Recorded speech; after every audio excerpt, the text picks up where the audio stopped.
By the way, you have Netflix should do a documentary just on your story alone, dude. Tell us, man.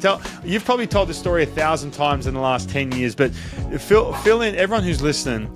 Talk us through. You get done playing college ball, have some injuries, independent ball. I'm trying to summarize here. Then you get a chance to play pro ball. But talk us through. Give us the real story behind that. Yeah, the Cliff Notes version. A friend of mine called me and wanted to play in a men's league. First time I played a baseball game, I went out and pitched.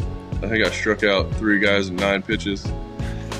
Arm was not feeling great. The job I was working wasn't the best, so ended up trying to find out a way to get back into it. I was calling friends thinking they could get me a tryout, being naive and not understanding how it worked. Right.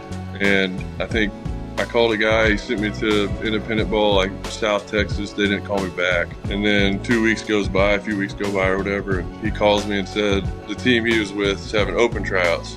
And that's 10 minutes from my house. So I drove in, I went to the line, there's a line for the tryout.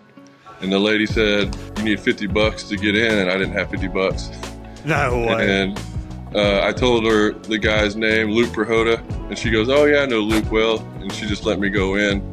Once I got in, there was 150 guys out there. I'm wearing shorts.